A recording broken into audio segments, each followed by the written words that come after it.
നമ്മൾ എവിടെ പോവുക അമ്മേ? നമ്മൾ എവിടെ പോവുക? ഉറക്കച്ചടവിലാണ് ബാബു ആ ചോദ്യം ചോദിച്ചത്. 5 വയസ്സേ ഉള്ളൂ അന്ന് ബാബുവിന്. എന്തോ വേവലാതിയും കൊണ്ട് ഇളയ സഹോദരി ബിന്ദുവിനെ തോളത്തിട്ട് അമ്മ മുന്നിൽ നടക്കുന്നുണ്ട്. ബാബുവിനൊന്നും മനസ്സിലായിട്ടില്ല. അപ്പം അന്ന് രാത്രിയിൽ ബാബുവിൻ്റെ അമ്മയും മൂത്ത ചേച്ചി ജസിയും ഒരു പോള കണ്ണടച്ചിട്ടില്ല. അവരുടെ കുടിലിൻ്റെ ഉമ്മറത്തിരുന്ന് കരച്ചിലോട് കരച്ചിലായിരുന്നു. ഈ ബാബുവിന് രാത്രിയിൽ കിടക്കയിൽ മുള്ളുന്ന സ്വഭാവമുണ്ട്. പക്ഷെ അന്ന് രാത്രി ബാബു കിടക്കയിൽ മുള്ളില്ല. ഈ അമ്മയുടെയും ചേച്ചിയുടെയും പിറുപിറുക്കുന്ന വർത്തമാനം കേട്ട് ബാബു എപ്പോഴോ ഉണർന്നു. അന്ന് ബാബു മൂത്രമൊഴിച്ചത് വീടിൻ്റെ ഉമ്മറത്തുള്ള ഒരിക്കലും പൂക്കാത്ത ഗന്ധരാജൻ്റെ ചോട്ടിലായിരുന്നു. മൂത്രമൊക്കെ ഒഴിച്ച് ബാബു അകത്തേക്ക് കയറിയപ്പോഴും അമ്മ ആ ഉമ്മറത്തിരുന്ന് കരയെ തന്നെയായിരുന്നു. ജെസിയും അമ്മയുടെ തോളത്ത് തലവെച്ച് അമ്മയോടൊപ്പം ചേർന്നിരുന്ന് അവളും കരയുന്നുണ്ട്. കുറച്ചു നേരം കഴിഞ്ഞ് കാണും. ഏറ്റവും ഇളയ അനിയത്തി ബിന്ദു അവളെ എടുത്ത് തോളത്തിട്ട് രണ്ടാമത്തെ ചേച്ചി ലാലിയുടെ കയ്യും പിടിച്ച് അമ്മ ആ കുടിക്ക് പുറത്തേക്കിറങ്ങി. മൂത്ത ചേച്ചി ജെസിയുടെ കയ്യും പിടിച്ച് ബാബുവും പിന്നാലെ പോയി. അവർ വീടും കടന്ന് തോടും കടന്ന് പിന്നെയും മുന്നിലേക്ക് നടന്നു. പാതിരാത്രി കഴിഞ്ഞിട്ടുണ്ട്. അവർ നടന്ന് തെള്ളിത്തോട്ടിലെ ഇടവക പള്ളിയുടെ മുന്നിൽ കുരിശടിയുടെ മുന്നിലെത്തിയാണ് നിന്നത്. അവിടെ നിന്നിട്ട് അമ്മ ബിന്ദുവിനെ മെറ്റൽ വിരിച്ച തറയിൽ ഇറക്കി നിർത്തി. എന്നിട്ട് ആ കുരിശടിയിലേക്ക് നോക്കി നെഞ്ചത്ത് കൈവച്ചിട്ട് ഉറക്ക വിളിച്ചു, എൻ്റെ ക്രിസ്തുരാജാ. തിരിഞ്ഞു നോക്കിയപ്പോൾ മക്കൾ 4 പേരും പള്ളിക്കൂടത്തിൽ അസംബ്ലിക്ക് പിള്ളേർ നിൽക്കുന്നത് പോലെ നിരന്ന് നിൽക്കുക. അമ്മ മുട്ടിൽ അവരുടെ മുന്നിലിരുന്നു. എന്നിട്ട് കൈകൾ രണ്ടും വിരിച്ച 4 മക്കളെയും നെഞ്ചോട് ചേർത്ത് വെച്ച് അമ്മ തേങ്ങി തേങ്ങി കരഞ്ഞു. ബാബുവിന് അപ്പോഴും ഒന്നും മനസ്സിലായിട്ടില്ല. ബാബു പിന്നെയും ചോദിച്ചു, നമ്മൾ എവിടെ പോവുക അമ്മ? അമ്മ എങ്ങലടിച്ച് കരഞ്ഞു. ആ കരച്ചിലിൻ്റെ തേങ്ങൽ തീരാൻ കുറച്ചധികം സമയമെടുത്തു. എന്നിട്ട് ആ മുട്ടുകുത്തി ഇരുന്നിട്ട് 2 കൈയും കൊണ്ട് അമ്മ കണ്ണുനീര് തുടച്ച് മുണ്ടിൽ തേച്ചു. എന്നിട്ട് പറഞ്ഞു, എൻ്റെ പൊന്നുമക്കള് അമ്മച്ചി പറയുന്നത് ശ്രദ്ധിച്ച് കേൾക്കണം. അമ്മയ്ക്ക് എന്തോ പറയാനുണ്ടെന്ന് അവർക്ക് മനസ്സിലായി. പക്ഷെ പറയാൻ വന്ന വാക്കുകളൊക്കെ മുറിഞ്ഞുപോയി. അതൊന്നും മുഴുമിപ്പിക്കാൻ അമ്മയ്ക്ക് കഴിഞ്ഞില്ല. അപ്പോൾ കുറച്ചൊക്കെ കാര്യങ്ങൾ അറിയാമായിരുന്ന 10 വയസ്സുകാരിയായ ജസി അമ്മയോട് പറഞ്ഞു, അമ്മച്ചി എന്തു വേണമെങ്കിലും പറഞ്ഞോ. അമ്മച്ചി എന്തു പറഞ്ഞാലും ഞങ്ങൾ അതുപോലെ തന്നെ ചെയ്യാം. പക്ഷെ എൻ്റെ പൊന്നമ്മച്ചി കരയല്ലേ. പക്ഷേ അമ്മയ്ക്ക് കരച്ചിലടക്കാൻ കഴിഞ്ഞില്ല.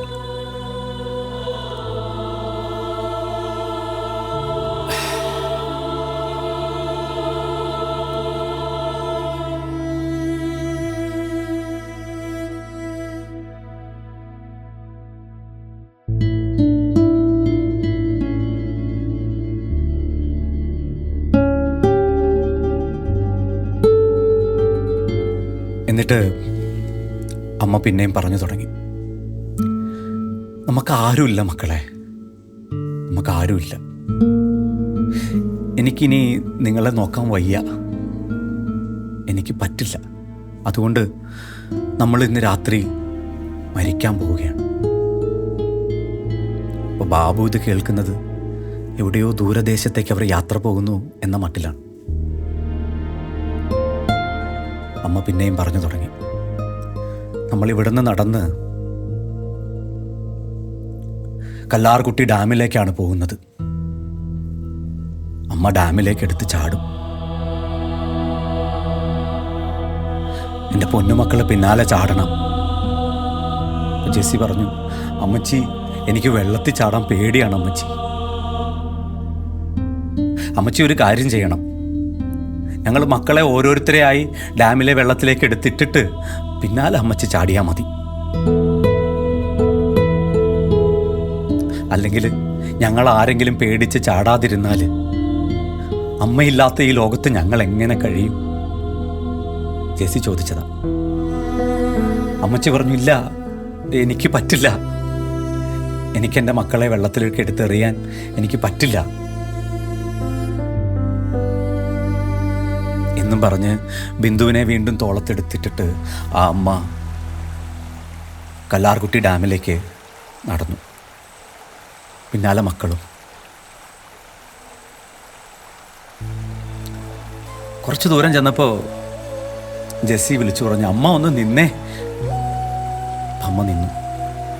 അമ്മച്ചി, ഈ കമ്പിളി കണ്ടത്തും തെള്ളിത്തോട്ടിലുള്ള ആൾക്കാർക്കല്ലേ അമ്മച്ചി നമ്മളെ അറിയത്തുള്ളൂ.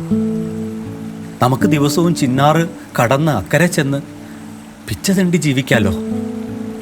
ഭിക്ഷ തെണ്ടിയാ കിട്ടുന്ന പണം കൊണ്ട് നമുക്ക് കഞ്ഞി കുടിക്കാനുള്ള വക കണ്ടെത്താമല്ലോ. നമുക്ക് അങ്ങനെ ജീവിച്ചുകൂടെ? നമുക്ക് മരിക്കണ്ടല്ലോ. അപ്പോൾ ഇത് കേട്ടതും അമ്മച്ചി ആ ബിന്ദുവിനെ താഴെ നിർത്തിയിട്ട് ഓടി വന്ന് ജെസ്സിയെ കോരിയെടുത്തു കയ്യിൽ. എന്നിട്ട് തെരുതെരാന്ന് ഉമ്മ വെച്ചു അവിടെ മുഖത്ത്. ഒരു പക്ഷേ ഒരു 10 വയസ്സുകാരിക്ക് മരിക്കാനുള്ള ഭയമായിരുന്നിരിക്കാം അവളെ കൊണ്ട് അന്ന് അങ്ങനെ പറയിച്ചത്. അതുമല്ലെങ്കിൽ എങ്ങനെയെങ്കിലും ജീവിക്കണം എന്നുള്ള അവളുടെ കൊതിയായിരിക്കാം. രണ്ടായാലും ആ രാത്രിയിൽ മക്കളെയും ചേർത്ത് തിരിച്ചു നടക്കുമ്പോൾ അമ്മ മനസ്സിലെങ്കിലും വിചാരിച്ചു കാണണം, ഒരു നേരത്തേക്ക് തൻ്റെ ഉള്ളിൽ തോന്നിപ്പോയ ആ പൊട്ട ബുദ്ധിയെക്കുറിച്ചോർത്ത് കുറച്ചെങ്കിലും നീരസം. അപ്പൻ കുറച്ച് നാളുകൾക്ക് മുമ്പ് ഒരിക്കലും ചെയ്യാത്ത ഒരു കൃഷിക്ക് വേണ്ടി എടുത്ത ലോണാണ്. അതിൻ്റെ തിരിച്ചടവ് മുടങ്ങി. അതിൻ്റെ പലിശയും കൂട്ടുപലിശയും ഒക്കെ ചേർന്ന് ഇപ്പോൾ ഏതാണ്ട് 1300ഓളം രൂപ തിരിച്ചടയ്ക്കണം. അത് തിരിച്ചടയ്ക്കാൻ കഴിയാതെ ബാബുവും ഇളയ പെങ്ങൾ ലാലിയും ഒക്കെ മുറ്റത്ത് ചുട്ടുകൂട്ടിയ മണ്ണപ്പങ്ങൾ ചവിട്ടി ഞെരിച്ച് അപ്പം കടന്നുപോയി. അങ്ങനെ ഒരു ദിവസം ബാങ്കിലെ ജീവനക്കാരും കാക്കി കളസമിട്ട പോലീസും പിന്നിൽ ഡ്രമ്മുകൾ അടിക്കുന്ന കുറേ മനുഷ്യരുമായിട്ട് ഈ വീട് ജപ്തി ചെയ്യാൻ തെള്ളിത്തോട്ടിലേക്ക് ബാബുവിൻ്റെ വീട്ടിലേക്ക് ഒരു സംഘം ആൾക്കാർ വന്നു. അപ്പോൾ എങ്ങനെയൊക്കെയോ വരുന്ന 3 മാസത്തിനുള്ളിൽ പലിശയെങ്കിലും അടച്ചു തീർക്കാമെന്ന് ആ പാവം അമ്മ അവരെ പറഞ്ഞ് ബോധിപ്പിച്ചിട്ടാണ് അവരെ പറഞ്ഞയച്ചത്. പക്ഷെ അവർക്കതിന് കഴിയുമായിരുന്നില്ല എന്ന തോന്നലാണ് ആ രാത്രിയിൽ ആ മക്കളെയും കൊണ്ട് മരിച്ചേക്കാം എന്ന് ആ അമ്മ ഒരു തീരുമാനമെടുത്തത്.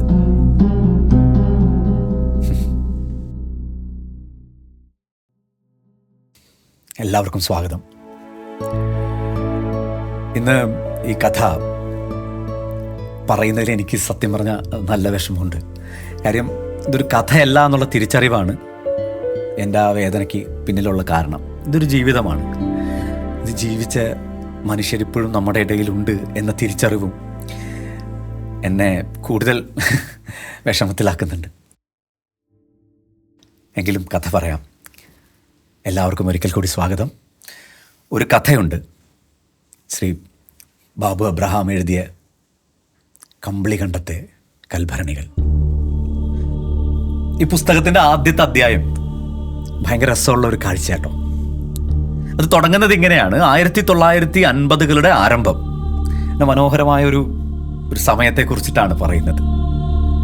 ഏത് കാടിനോടും കാട്ടാനകളോടൊക്കെ പടവെട്ടി ജീവിതം എങ്ങനെയെങ്കിലും ഒക്കെ ഒന്ന് കരുപ്പിടിപ്പിക്കണമെന്ന് കരുതി കോട്ടയത്തു നിന്നും തൊടുപുഴയിൽ നിന്നൊക്കെ ഉള്ള മനുഷ്യർ ഇടുക്കിയിലെ മലയോര പ്രദേശങ്ങളിലേക്ക് കുടിയേറിയ സമയം. അപ്പം അവര് കാടൊക്കെ വെട്ടിത്തെളിച്ച് മണ്ണ് കിളച്ച് കൃഷി ഇറക്കി മണ്ണില് അധ്വാനിച്ച്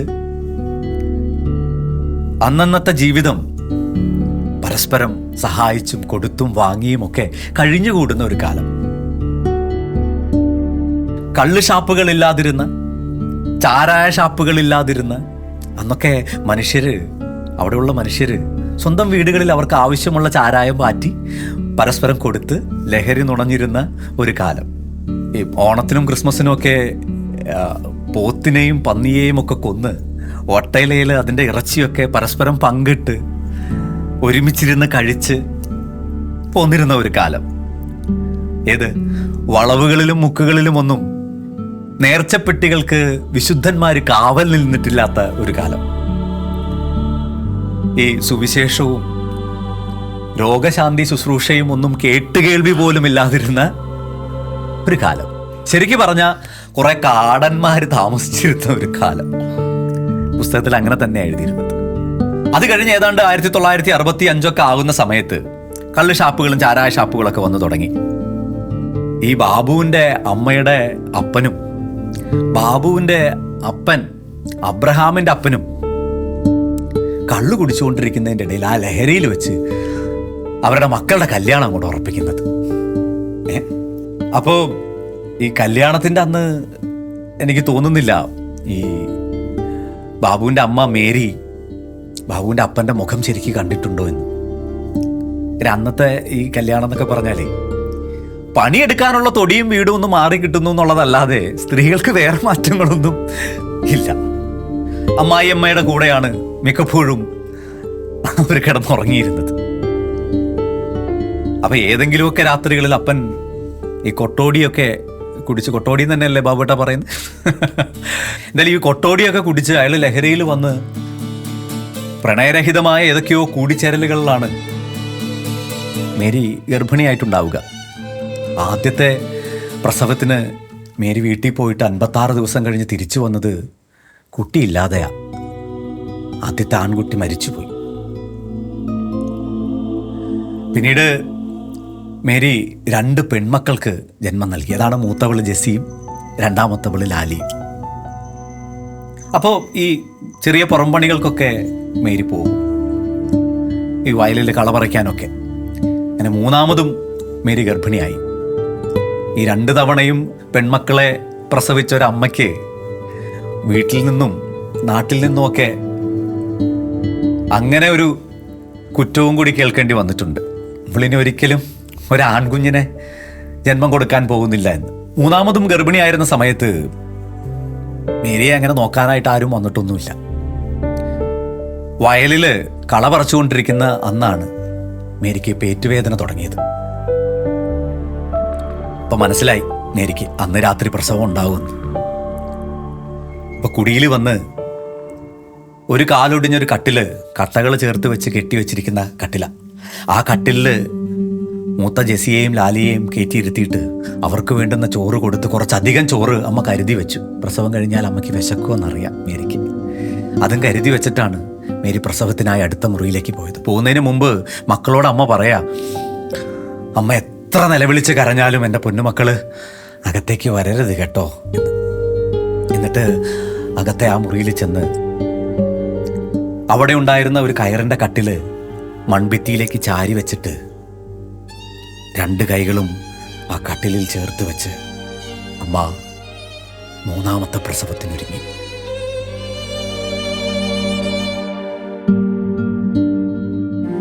അപ്പോൾ ആരോ പറഞ്ഞ് അബ്രഹാം കൊച്ചെന്നാ വിളിക്കുന്ന മൂപ്പരെ. കൊച്ചറിഞ്ഞിട്ടുണ്ട് അമ്മയ്ക്ക് പ്രസവവേദന തുടങ്ങിയെന്ന് മേരിക്ക്. അത് കാരണം അച്ഛനന്ന് 8:30 തന്നെ വീട്ടിലെത്തി. രാത്രി 8:30 തന്നെ എത്തി. അപ്പോൾ മേരിയുടെ നിലവിളിയും കരച്ചിലും ഒക്കെ കേട്ട് അബ്രഹാം പെട്ടെന്ന് ആരെങ്കിലുമൊക്കെ വിളിക്കാൻ വേണ്ടി ഓടാനിറങ്ങി. തൊട്ടടുത്ത ഒരു വാറ്റവര പണിക്കെത്തിയാണ് പേരെടുത്തിരുന്നതെന്ന്. അവരെയും വിളിക്കാൻ വേണ്ടിയിട്ട് അദ്ദേഹം ഇറങ്ങി ഓടിയപ്പോൾ ആ ഓടുന്ന ഓട്ടത്തിലും മേരി വിളിച്ചു പറഞ്ഞു, ആ ഇടയ്ക്ക് അവിടെ തുടങ്ങിയ ഈ ഹെൽത്ത് സെൻ്ററിലെ നേഴ്സിനെ വിളിക്കണ്ടാട്ടോ എന്ന്. കാര്യം കഴിഞ്ഞ പ്രസവം എടുക്കാൻ അവർ വന്ന് വെറുതെ നോക്കി നിന്നിട്ട് 5 രൂപ അവർക്ക് കൊടുക്കേണ്ട വന്നു. വെറുതെ നോക്കി നിന്ന് 5 രൂപ കൊടുക്കാനില്ലാത്തത് കൊണ്ടാണ് മേരി ആ നോവിലും അങ്ങനെ വിളിച്ചു പറഞ്ഞത്. അപ്പം പോയി വാറ്റുവര പണിക്കെത്തിയെ വിളിച്ചുകൊണ്ട് വരുമ്പോഴേക്കും മേരി പ്രസവിച്ചു കഴിഞ്ഞിരുന്നു. വാറ്റുവര പണിക്കെത്തി വന്ന് പൊക്കിൾ കൂടി അറുത്ത് ആ കുഞ്ഞിനെ ബോധം കെട്ടുറങ്ങിയിരുന്ന മേരിയുടെ അടുത്ത് കിടത്തുമ്പോൾ പറഞ്ഞു, മേരി, ഒരാൺകുഞ്ഞാണ്. അത് ബാബുവായിരുന്നു. 1974 ബാബു ജനിച്ചു. ഇത് 2025. ഇന്ന് ആ കുഞ്ഞു ബാബു ഒരു മുതുക്കനായി വളർന്നു. 51 വയസ്സായ ബാബു നമ്മളെയൊക്കെ കരയിപ്പിക്കാൻ ആ അനുഭവങ്ങളുടെ തീവ്രത ഒട്ടും ചോർത്തിക്കളയാതെ ഒരു പുസ്തകം എഴുതിയിരിക്കുന്നു. അതാണ് കമ്പിളി കണ്ടത്തെ കൽഭരണികൾ എന്ന ഈ പുസ്തകം. ഇനി ഈ കഥ ഞാൻ ഒറ്റയ്ക്ക് പറയുന്നില്ല, ബാബുവേട്ടൻ്റെ സാന്നിധ്യം ഇവിടെയുണ്ട്. അതുകൊണ്ട് ഞാൻ അദ്ദേഹത്തെ കൂടി എൻ്റെ കൂടെ കഥ പറയാനും ചെറിയ വിശേഷങ്ങൾ നമുക്ക് ചോദിച്ചറിയാനും ഒക്കെ ആയിട്ട് വിളിക്കുകയാണ്. ഈ കൽഭരണികളിൽ വീഞ്ഞു നിറച്ച ആ മനുഷ്യനെ, ഈ പുസ്തകത്തിൻ്റെ എഴുത്താളനെ സ്നേഹത്തോടെ, ഏറെ ബഹുമാനത്തോടെ ഞാൻ ഇങ്ങോട്ടേക്ക് ക്ഷണിക്കുകയാണ്. ബാബുവേട്ടാ, പ്ലീസ്.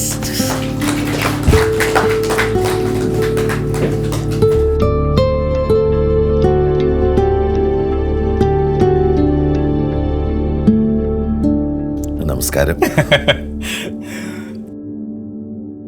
ഇത്രയും വേദനകൾ അനുഭവിച്ച് നമ്മുടെ അടുത്ത് ഇങ്ങനെ വന്നിരിക്കുന്ന ഒരാൾ, നന്ദികുന്നേൽ മേരി എന്ന അമ്മ എങ്ങനെയാണ് നിങ്ങളെ സ്വാധീനിച്ചത്? ഈ പുസ്തകം ഇങ്ങനെ എഴുതാൻ എങ്ങനെയാണ് ആ ശക്തി ഒരു പ്രേരണയായത്? Because my mother Mary came to me. അമ്മ വന്നു. യഥാർത്ഥത്തിൽ ഈ വേദനകളും തീവ്രമായ നൊമ്പരങ്ങളുമെല്ലാം അക്ഷരങ്ങളായി ഇറങ്ങി വരുന്നത് നമുക്കുള്ള ഈ ജീവിതം തന്നെ ഒരു സ്ത്രീ, ഒരമ്മ തന്ന ദാനമാണ് എന്ന് മനസ്സിലാക്കുമ്പോഴാണ്. അവരുടെ ജീവനും ജീവിതവും, വെറുതെ ജീവനല്ല, ജീവനും ജീവിതവും കംപ്ലീറ്റായിട്ട് 4 മക്കൾക്ക് വേണ്ടി കൊടുക്കുന്നതിലൂടെ, അതിലൂടെ മാത്രം ലഭിച്ചതാണ് ഞങ്ങൾക്കുള്ളതെല്ലാം ഞങ്ങളെന്ന അവസ്ഥയും. അപ്പോൾ പിന്നെ അവർ കടന്നു പോകുന്ന വേദനയ്ക്ക് മുമ്പിൽ ഞങ്ങളുടെ ഇതൊന്നും ഒന്നുമല്ലല്ലോ. ശരി. ഈ ഞാൻ ബാബുചേട്ടനെ പറഞ്ഞു കേട്ടിട്ടുണ്ട്, സ്വയം ഒരു ഹീറോ ആവാൻ വേണ്ടിയാണ് ഒരു പുസ്തകം എഴുതി തുടങ്ങിയത്, ഒരു കഥ എഴുതി തുടങ്ങിയത്. എഴുതി വന്നപ്പോൾ അതിൽ വേറൊരു ഹീറോയിൻ ഉണ്ടായിപ്പോയി. നന്ദികുന്നേൽ മേരി ശരിക്കും ഒരു ഹീറോയിനാണോ? ഞാനിതുവരെ അത്രയും, ഞാനത് ഹീറോയിൻ എന്ന് പോലും പറയില്ല. അവരാണ് ഹീറോ. ഞാൻ അങ്ങനെ ഒരാളെ, ഒരു സ്ത്രീയെ, ഒരു പുരുഷനെയോ പിന്നീട് ഒരിക്കലും കണ്ടിട്ടില്ല, ലോകത്തൊരിടത്തും കണ്ടിട്ടില്ല. അവർ പകർന്നു തന്ന പോലെ ഒരു അറിവ് ഈ ലോകത്തിലൊരു സർവകലാശാലയും എനിക്ക് തന്നിട്ടില്ല. ഞാൻ പഠിപ്പിച്ചതോ ആയിട്ടുള്ള ഒരു സ്ഥാപനവും ഒരു വ്യക്തിയും അമ്മ തന്നതിലേറെ അറിവ് എനിക്ക് തന്നിട്ടില്ല. അത് മാത്രമല്ല, അവർക്കുണ്ടായിരുന്ന വീക്ഷണത്തിനോ ധൈര്യത്തിനോ ചങ്കൂറ്റത്തിനോ ഒന്നും ഒപ്പം എത്താൻ ഈ 51-ാം വയസ്സിലും എനിക്ക് പറ്റത്തില്ല. കാരണം ബേസിക് ഹ്യൂമൻ ഡിഗ്നിറ്റി അതെന്താണ് എന്ന് കാണിച്ചു തന്നയാളാണ് നന്ദികുന്നേൽ മേരി. ശരിയാണ്, ഈ 50-ാം വയസ്സിലൊക്കെ ഒരു പുസ്തകം എഴുതാൻ ആദ്യമായിട്ട് ഇറങ്ങിത്തിരിക്കുമ്പോൾ, അതും ആത്മകഥയാകുമ്പോൾ, വിജയിച്ചവരുടെ ഒരു സുവിശേഷം എഴുതാനാണ് നമുക്കിഷ്ടം. ആ കഥയിൽ എപ്പോഴും നമ്മൾ കഥ പറയുന്നവർ തന്നെയാവും നായകൻ. ഞാൻ അങ്ങനെയാണ് പരിശ്രമിച്ചത്. കമ്പിളി കണ്ടത്തെ കൽഭരണികൾ എഴുതി തീർത്തപ്പോഴല്ല, ഇച്ചിരി മാറിയപ്പോൾ തന്നെ നായക സ്ഥാനം എനിക്ക് കിട്ടില്ല എന്ന് മനസ്സിലായി. പിന്നെ ഞാൻ പിന്നീട് ഒരു കോളമൊക്കെ എഴുതി, വിശാലമായ ആത്മകഥയൊക്കെ എഴുതി നോക്കി. അത് മാതൃഭൂമിയിൽ എല്ലാ ബുധനാഴ്ചയും പ്രസിദ്ധീകരിച്ചിരുന്നു. പക്ഷെ 31 അധ്യായമായപ്പോൾ ഞാൻ 15 വയസ്സിലെത്തി. അപ്പോഴും മേരി തന്നെയാണ് നായിക. അതുകൊണ്ട് ഞാൻ ഈ ആത്മകഥ എഴുതി ഇതോടെ നിർത്തി. കാരണം മേരിയുടെ ജീവിതം മാത്രമേ എൻ്റെ ആത്മകഥയിലൂടെയോ എൻ്റെ 3 സഹോദരിമാരുടെ ജീവിതകഥയിലൂടെയോ പുറത്തു വരികയുള്ളൂ. കാരണം അവർ തന്നതല്ലാതെ ഒന്നും ഞങ്ങൾക്കില്ല. ഞാൻ ഇവിടെ എനിക്ക് മേരിയോട്, മദർ മേരിയോട്, അമ്മയോട് ചെറിയൊരു നീരസം തോന്നിയൊരു സംഭവം പറഞ്ഞോട്ടെ. അത് അടുത്ത ഭാഗം അതാ. ബിന്ദുവിന് അന്ന് 5 വയസ്സ് പ്രായം. അപ്പം ഈ അടക്കയൊക്കെ പാകമായി നിൽക്കുന്ന സമയം. ഇവർ ഈ മുട്ടങ്കാരുടെ വീട്ടിൽ അടക്ക പൊളിക്കാൻ പോകും. അമ്മയും 4 മക്കളും. പണിയെടുക്കാനൊന്നും ഒരു മടിയുമില്ല അമ്മയ്ക്കും മക്കൾക്കും. അപ്പോൾ 4 പേരും അമ്മയുടെ കൂടെ ഇരുന്ന് അടക്ക പൊളിക്കും. ഒരു തുലാം അടക്ക പൊളിച്ചു കഴിഞ്ഞാൽ 1/2 രൂപയാണ് കൂലി. 50 പൈസ അല്ലേ? 50 പൈസ അതാണ് കൂലി. അപ്പം അമ്മയും മക്കളും ഇരുന്ന് ധൃതിയിൽ അടക്ക പൊളിച്ചു കൂട്ടും. പക്ഷെ അന്നൊരു ദിവസം ആ വീട്ടിലെ മുട്ടങ്കാരുടെ വീട്ടിലെ നെല്ല് കുത്തി അരിയാക്കാൻ അമ്മ കമ്പിളികണ്ടത്തേക്ക് പോകുമ്പോൾ ബാബുവിനെയും കൂടെ വിളിച്ചു.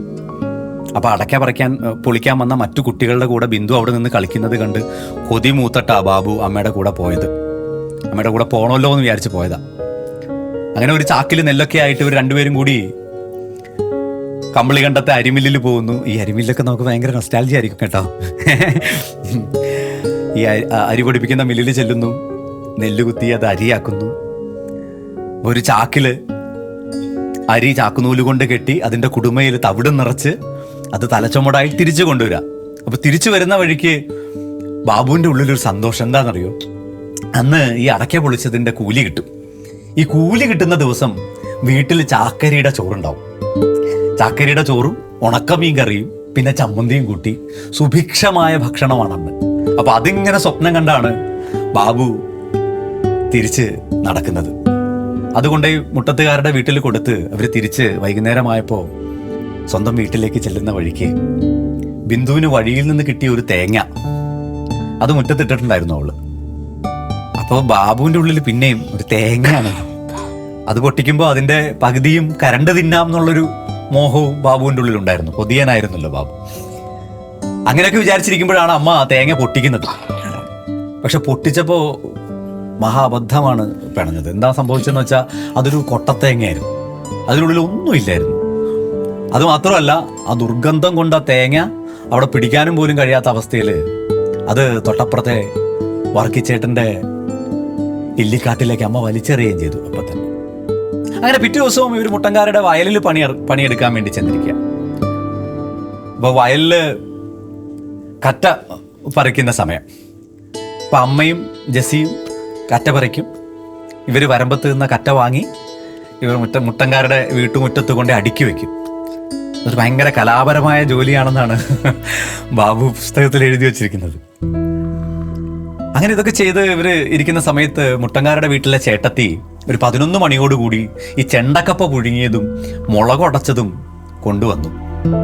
അപ്പോൾ നമ്മൾ വിചാരിക്കും, മുട്ടൻ വീട്ടിലെ ചേച്ചിക്ക് ഇവരോട് എന്തൊരു സ്നേഹമാണല്ലേ. അങ്ങനെ സ്നേഹം കൊണ്ടൊന്നുമല്ല, ഇത് കഴിക്കാൻ ഇവർ പുറത്തു പോയി പിന്നെയും പണിയെടുക്കാൻ വൈകുമല്ലോ എന്ന് വിചാരിച്ചിട്ട് അവർ അതവിടെ കൊണ്ട് കൊടുക്കുന്നത്. അപ്പോൾ ഈ ചെണ്ടക്കപ്പയൊക്കെ വാങ്ങിയിട്ട് ഈ വയലിൻ്റെ നടുക്ക് തന്നെ ഒരു ചെറിയ പാറക്കഷ്ണമുണ്ട്, ഒരു ഉണ്ടപ്പാറ. ആ ഉണ്ടപ്പാറയുടെ മുകളിൽ വെച്ചിട്ടാണ് ഇവർ ഭക്ഷണം കഴിക്കുക, ഈ ചെണ്ടക്കപ്പ കഴിക്കുന്നത്. അപ്പോൾ അതിൽ ഈ കുഴിഞ്ഞ ഭാഗം ഉണ്ടാവുമല്ലോ പാറ, ആ ഭാഗത്തേക്ക് ഇല വെച്ച് അതിനകത്ത് നിന്നാണ് ഈ കപ്പ എടുത്ത് കഴിക്കുന്നത്. ഇവരിങ്ങനെ കപ്പ കഴിച്ചുകൊണ്ടിരിക്കുന്ന സമയത്ത് അപ്പോൾ അമ്മയും 4 മക്കളും ചുറ്റും കൂടി ഇരുന്ന് കഴിക്കുക. അപ്പോൾ മുട്ടങ്ങാട് വീട്ടിലത്തെ ചേട്ടത്തി ഒരു കൊച്ചമ്മയ്ക്ക് വേണ്ടുന്ന എല്ലാ ഭാവഹാവാദികളോടും കൂടി വിളിച്ചു പറയുക, മേരിയേ, ഇന്നലെ നിന്റെ മോള് ബിന്ദുവേ ഞങ്ങളുടെ പറമ്പിൽ നിന്ന് തെറിച്ചു പോയൊരു തേങ്ങ കട്ട എടുത്തായിരുന്നു കേട്ടോ. എല്ലാവരും ഒന്ന് പെട്ടെന്ന് നടുങ്ങി. ബിന്ദു നടുങ്ങി. ഓ, അത് കൊള്ളില്ലായിരുന്നു ചേട്ടത്തി. അത് ഞാൻ അപ്പം തന്നെ ആ വർക്കിച്ചേട്ടൻ്റെ ഇല്ലിക്കാട്ടിലേക്ക് വലിച്ചെറിഞ്ഞു. ഒരു ചീഞ്ഞ തേങ്ങയായിരുന്നു എന്ന് പറഞ്ഞാൽ മതിയായിരുന്നു മേരിക്ക്. പക്ഷെ മേരി ചെയ്തത് അതല്ല.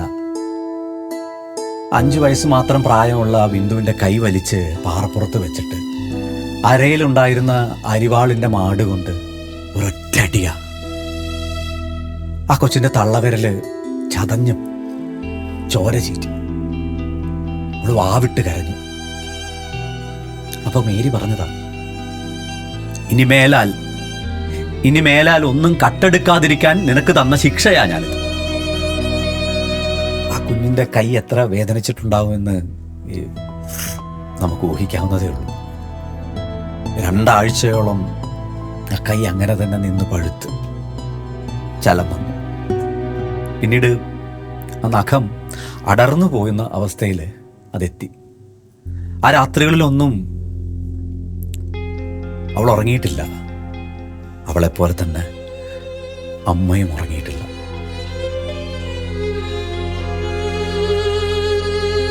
ആ കുഞ്ഞിനെ അമ്മ തോളത്തെടുത്ത്, ഈ വൈകുന്നേരം ആകുമ്പോൾ ഇത് വിങ്ങി തുടങ്ങുമല്ലോ, വേദനയല്ലേ, മരുന്നൊന്നും വെക്കുന്നില്ല, ആശുപത്രിയിലൊന്നും കൊണ്ടുപോകുന്നില്ല. ഇത് വിങ്ങി പഴുത്ത് വേദനിക്കുമ്പോൾ കുട്ടി വാവിട്ട് നിലവിളിക്കും. അവളെ തോളത്തെടുത്ത് അവളുടെ തലയിൽ തടവിക്കൊണ്ട് അമ്മ പാട്ടുപാടി അവളെ ഉറക്കും. ഒപ്പം അമ്മ കരയുകയും ചെയ്യും. ചേട്ടാ, ഇപ്പൊ നമുക്ക് ഇങ്ങനെ ഒരു രംഗത്തെക്കുറിച്ച് ചിന്തിക്കാനേ പറ്റാത്തൊരു കാലമാണ്. കുട്ടികളൊന്നും നുള്ളിപ്പോലും നമുക്ക് നോവിക്കാൻ പറ്റില്ല. സ്കൂളിൽ ഒക്കെ ടീച്ചർമാരെന്തെങ്കിലുമൊക്കെ കുട്ടികളെ ചെയ്തു കഴിഞ്ഞാൽ അതിനെ ശിക്ഷണം എന്നൊന്നും അല്ല പറയുന്നത്, പീഡനം എന്നാണ് പറയുന്നത്. അങ്ങനത്തെ വാക്കിലാണല്ലോ, അങ്ങനെയാണ്. കുട്ടിയെ പീഡിപ്പിച്ചു എന്നാണ് നമ്മളിപ്പോൾ കേൾക്കുന്ന വാക്ക്. എന്തിനായിരുന്നു മേരി അങ്ങനെ ചെയ്തത്? അതിൽ നല്ല വശമാണോ അതോ ചീത്ത വശമാണോ? എന്തായാലും 4 മക്കൾക്കും വലിയൊരു പാഠം തന്നെയാണ് അതിൽ സംശയമൊന്നുമില്ല. അത് നല്ലതായിരുന്നില്ല അല്ല. എന്നോട് ആളുകൾ ചോദിക്കാറുണ്ട്, ഇത്രയും നല്ലൊരു അമ്മയെ അവതരിപ്പിച്ചപ്പോൾ ആ അധ്യായം അങ്ങ് ഉപേക്ഷിച്ചുകൂടായിരുന്നു.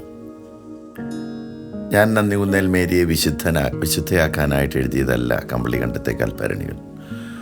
കമ്പളികണ്ഠത്തെ കൽഭരണികൾ ആരെയും കുറ്റപ്പെടുത്താനും എഴുതിയതല്ല. ഭൂതകാലത്തിൻ്റെ ഭൂതങ്ങളെയെല്ലാം കൊണ്ടുവന്ന് നിർത്തി അതിനെ നോക്കി ഞങ്ങൾ ഭയപ്പെട്ടിരുന്നു എന്ന് വിളിച്ചു പറയാനുമല്ല. കമ്പളികണ്ഠത്തെ കൽഭരണികൾ എന്ന ഓർമ്മ പുസ്തകം ഒരു ഓർമ്മപ്പെടുത്തലാണ്. മേരി ഒരു സാധാരണ സ്ത്രീയാണ്. അവർക്കെല്ലാ മനുഷ്യനുമുള്ള എല്ലാ കുറവുകളും ബലഹീനതകളും എല്ലാം ഉള്ള ഒരു സ്ത്രീയാണ്. അല്ലെങ്കിൽ തന്നെ പൂർണ്ണരായ ആളുകളോട് എപ്പോഴും എനിക്കൊരു അകൽച്ചയുണ്ട്. ഈ പൂർണ്ണത തന്നെ ഒരു ശാപമാണ്. അപ്പോൾ അന്നേരത്തിന് നമ്മൾ ആ മനുഷ്യൻ എന്നുള്ള ആ അസ്തിത്വത്തിൽ നിന്ന് വിട്ടുപോവുക. മേരി അത് ചെയ്യരുതായിരുന്നു. ശരിയാണ്, മേരി അത് ചെയ്തത് അതിലൂടെ ഒരു വലിയ പാഠം ഞങ്ങളെ പഠിപ്പിച്ചു. ഞാൻ ഇപ്പോഴും കാണാറുണ്ട്. ബിന്ദു ഇന്നൊരു NHS ഹോസ്പിറ്റലിൻ്റെ മാനേജറാണ് UK. പക്ഷെ ഞങ്ങളൊരു പ്രാവശ്യം നടന്നു പോകുമ്പോൾ പൈസ വഴിക്കിട്ടിട്ട് യൂറോപ്പിൽ വെച്ചാണ് 120 യൂറോ എന്നാണ് കണ്ടത്. ഞങ്ങളുടെ മുമ്പിലും വേറെ ഞങ്ങളുടെ കൂടെയുള്ളവർ നടന്നു പോകുന്നു.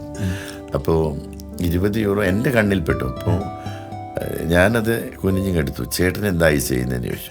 ഞാൻ പറഞ്ഞു, ഇതൊരു 20 യൂറോ അല്ലേ, വഴി കിടന്ന് വെച്ചു.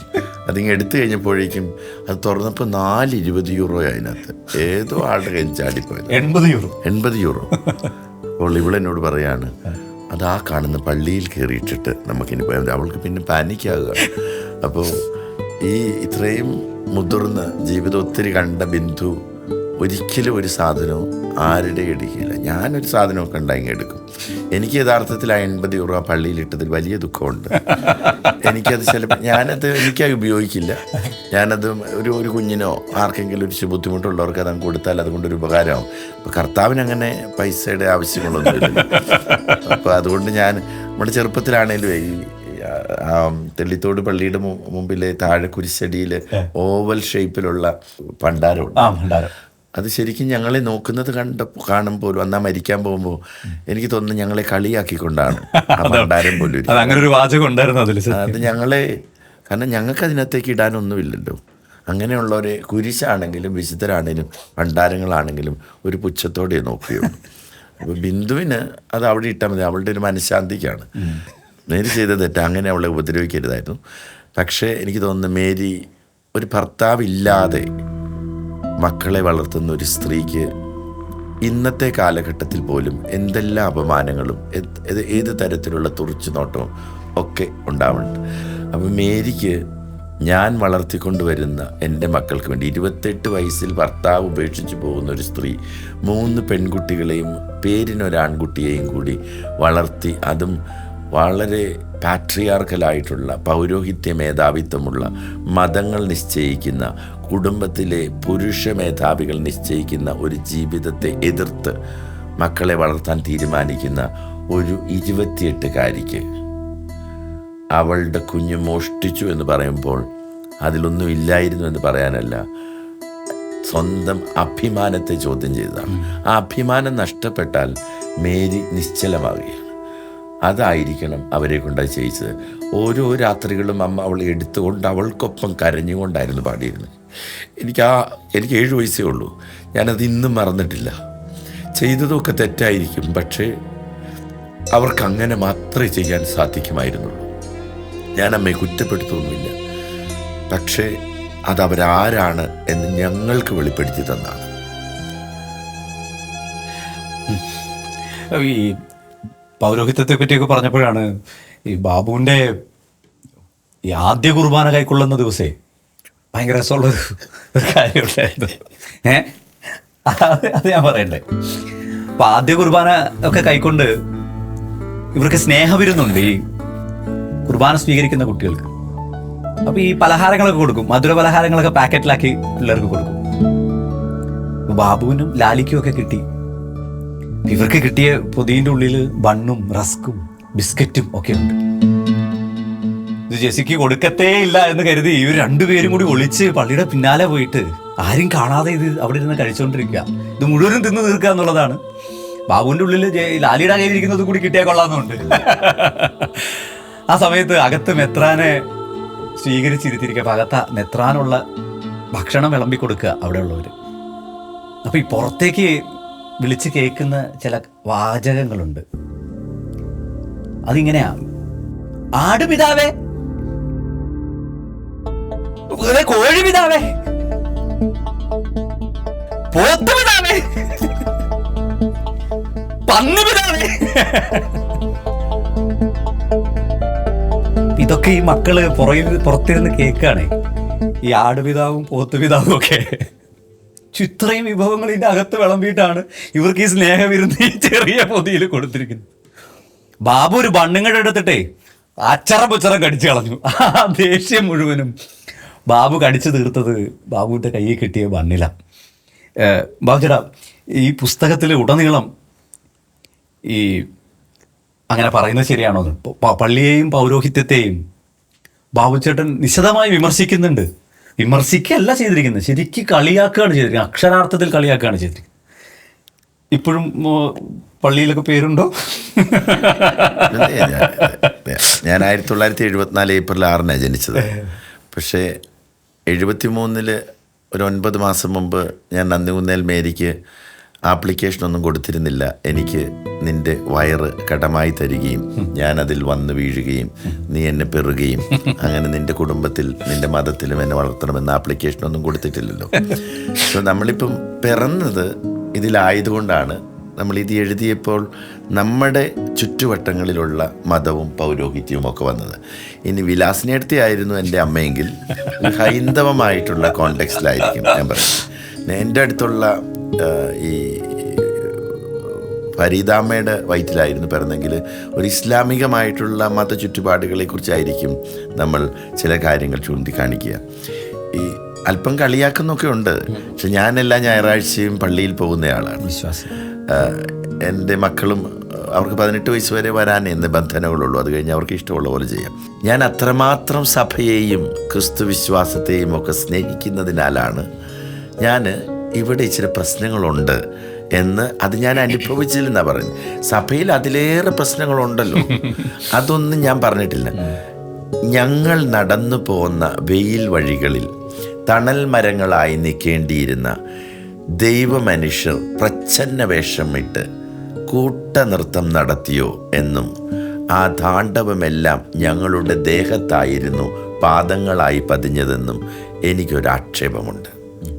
കരുണ കാണിക്കാമായിരുന്ന അവസരങ്ങളിൽ കരുണ കാണിച്ചില്ലെങ്കിൽ അവിടെ ഈശ്വരൻ ഇറങ്ങിപ്പോയ അൾത്താരകളല്ലേ ഉണ്ടാവുക എന്നും ഒരു ചോദ്യമുണ്ട്. ഇതെല്ലാം ചോദിക്കുന്നത് നാളെ ഒരു കുഞ്ഞ് അന്ന് ഒരു ബാബുവായോ ജെസ്സിയായോ ലാലിയായോ ബിന്ദുവായോ നടന്നു നീങ്ങുമ്പോഴും ഇന്നൊരു മേരി ഇന്നിൻ്റെ കാലഘട്ടത്തിലെ മേരിയായി ജീവിക്കുമ്പോൾ അവളെ അപഹസിക്കാനും അവൾക്ക് വേണ്ടി അവളുടെ ജീവിതത്തിലെ തീരുമാനങ്ങൾ എടുക്കാനും പൗരോഹിത്യം തയ്യാറാകുന്ന സാഹചര്യങ്ങളുണ്ട് എന്ന് ഞാൻ ഇന്നും കാണുന്നുണ്ട്. അപ്പോൾ കമ്പളികണ്ടത്തെ കൽഭരണികൾ ഈ സഭയോട് പോലും അതേത് മതത്തോടാണെങ്കിലും അവതരിപ്പിക്കുന്നത് നിങ്ങളായിരിക്കാൻ പാടില്ലാത്തത് എന്താകുന്നു അത് ഞാൻ നിങ്ങളെ ഒന്ന് ഓർമ്മപ്പെടുത്തുകയാണ്. നിങ്ങളത് മുൻപ് ചെയ്തിട്ടുണ്ട്, ഇപ്പോൾ ചെയ്യുന്നത് പോലെയൊക്കെ എനിക്ക് തോന്നുന്നുണ്ട്. പക്ഷേ ഞാൻ ചെയ്യുന്നു എന്ന് വിളിച്ച് പറയുന്നില്ല. അന്ന് ചെയ്യപ്പെട്ടതുപോലെ ഇന്ന് സിമിലറായിട്ടുള്ള സാഹചര്യങ്ങളുണ്ടായാൽ ചെയ്യാതിരിക്കുക എന്നുള്ളതാണ് ക്രിസ്തു സ്നേഹത്തിൻ്റെ നല്ല ഒരു ഭാഷ്യം. അപ്പോൾ നമ്മൾ പറയുകയാണ്, മേരി എന്ന് പറയുന്ന സ്ത്രീ ഒരു കാലഘട്ടത്തിൽ നമ്മൾ കണ്ട സ്വന്തം ജീവനും ജീവിതവും കൊടുത്ത ഒത്തിരിയേറെ മെയിൽ പാട്രിയാർക്കിയോടും പൗരോഹിത്യ ഡോമിനേഷനോടും എതിരെ പടവെട്ടിയ ഒരു സ്ത്രീയാണ്. ആ സ്ത്രീ എന്ന് പറയുന്നത് കാലം മനഃപൂർവ്വം മറവിയുടെ പുതപ്പിട്ട് മൂടിയ എല്ലാ കൗസല്യാമ്മമാരുടെയും എല്ലാ ഫാത്തിമമാരുടെയും എല്ലാ മറിയാമ്മമാരുടെയും പ്രതീകമാണ്. അപ്പം എല്ലായിടത്തു നിന്നും വരുന്നവർക്ക് പ്രതീക്ഷയുണ്ട് എന്ന് കാണിക്കുന്നതാണ് കമ്പളികണ്ടം. അതുകൊണ്ട് നമ്മൾക്കൊക്കെ ഇന്നത്തെ നമ്മളുടെ തീൻമേശകളിലെ ആഘോഷങ്ങളും നമ്മളുടെ പാർട്ടി മാളുകളും ഒക്കെ ഉണ്ടാകുമ്പോൾ അതൊന്നും വേണ്ടതൊന്നും അല്ലെന്നേ, ജസ്റ്റ് ഒരു ഓർമ്മപ്പെടുത്തൽ. ഇതിനൊക്കെ കുറച്ച് മുമ്പ് ഒരു കൗസല്യാമ്മ ഇങ്ങനെയൊക്കെ ജീവിച്ചിരുന്നു, ഇങ്ങനെയൊക്കെ ഒരു ഫാത്തിമ ജീവിച്ചിരുന്നു, ഇങ്ങനെയൊക്കെ ഒരു മറിയാമ്മ ജീവിച്ചിരുന്നു. അതൊക്കെ കൊണ്ടാണ് ഇന്നിൻ്റെ സന്തോഷങ്ങൾ നമുക്കുണ്ടായത് എന്ന് കരുതി നമ്മൾ കരഞ്ഞുകൊണ്ടൊന്നും ഇരിക്കേണ്ട, അയ്യോ അന്നുണ്ടായിരുന്നല്ലോ, വേണ്ടെന്നേ, ജസ്റ്റ് ഒന്ന് ഓർത്താൽ മതി. ആ ഓർമ്മപ്പെടുത്തൽ മാത്രമാണ് ഈ മേരിയുടെ കമ്പളികണ്ടത്തെ കൽഭരണികളും. ഞാൻ എന്തായാലും കഥ പറഞ്ഞ് മുന്നോട്ട് പോവാണ്. ഓക്കെ. നന്ദികുന്നൽ മേരി ഭയങ്കര സ്ട്രോങ് ആയിരുന്നു, വളരെ തൻ്റെടിയായ. ആ കമ്പിളി കണ്ടത്ത് അതുപോലെ ധൈര്യമുള്ള ഒരു സ്ത്രീ ഉണ്ടായിരുന്നില്ല എന്ന് വേണം പറയാൻ. കാര്യം അന്ന് ഈ ചെറിയ ചെറിയ കോൺട്രാക്ട് പണികളൊക്കെ എടുത്ത് ചെയ്യുന്ന ഒരവസ്ഥയിലേക്ക് എത്തിയിരുന്നു മേരി. അപ്പോൾ വീടിന് തൊട്ട് പിന്നിലെ ഒരു വീട്ടിലേക്ക് സിമന്റ് ചുമന്നെടുക്കുന്ന കരാറ് മേരിയാണ് സ്വീകരിച്ചത്. അന്ന് മേരിയുടെ കൂടെ ജോലി എടുക്കാൻ 10ഓളം സ്ത്രീകളുണ്ട്, 3-4 പുരുഷന്മാരുമുണ്ട്. അപ്പോൾ കമ്പിളി കണ്ടത്തെ കടയിൽ നിന്ന് ഈ സിമന്റ് തലയ്ക്ക് ചുമന്ന് ഈ വീട്ടിലെത്തിക്കണം, അതാണ് ജോലി, അതാണ് ചെയ്യേണ്ടത്. അങ്ങനെ കരാറ് എടുത്ത ദിവസം ഇവർ കടയിൽ ചെല്ലുന്നു. കടയിൽ ചെന്ന് സിമന്റ് ചാക്ക് എടുത്തുയർത്താൻ പോകുന്ന സമയത്ത് അവിടുത്തെ യൂണിയൻകാർ കയറി ഉടക്കുന്നു. അപ്പം അവരോട് മേരി പറയാ, വണ്ടിയിൽ ചരക്കുകൾ കൊണ്ടുപോകുമ്പോൾ അത് കയറ്റാനും ഇറക്കാനുമാണ് നിങ്ങൾ ആവശ്യം വരിക. ഒരു കരാറുകാരൻ, ഒരു മുതലാളി, ഒരാൾക്ക് അയാളുടെ വീട്ടിലേക്ക് കടയിൽ നിന്ന് സിമന്റ് തലച്ചുമടായിട്ട് കൊണ്ടുപോകുന്നതിൽ നിങ്ങൾക്ക് എന്ത് ചെയ്യാൻ കഴിയും? നിങ്ങളിതിൽ ഇടപെടണ്ട, അതുകൊണ്ട് നിങ്ങൾ ഇവിടുന്ന് മാറി നിൽക്ക് എന്ന് മേരി പറയുന്നു.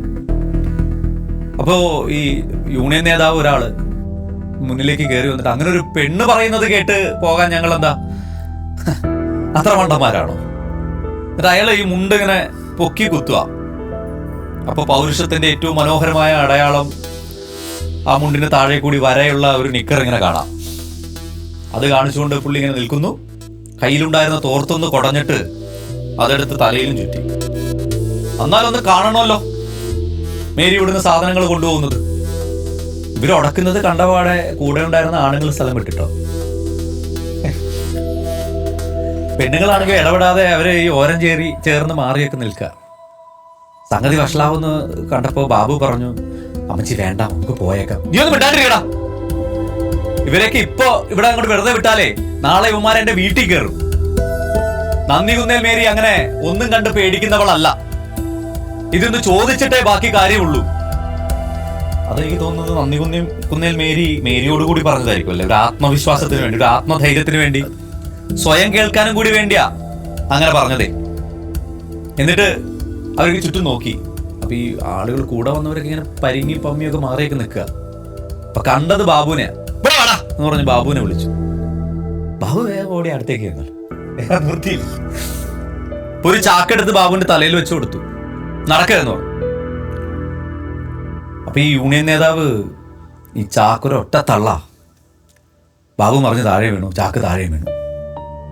ഇത്രയും ആയപ്പോ മേരിയുടെ പിടിവിട്ടു.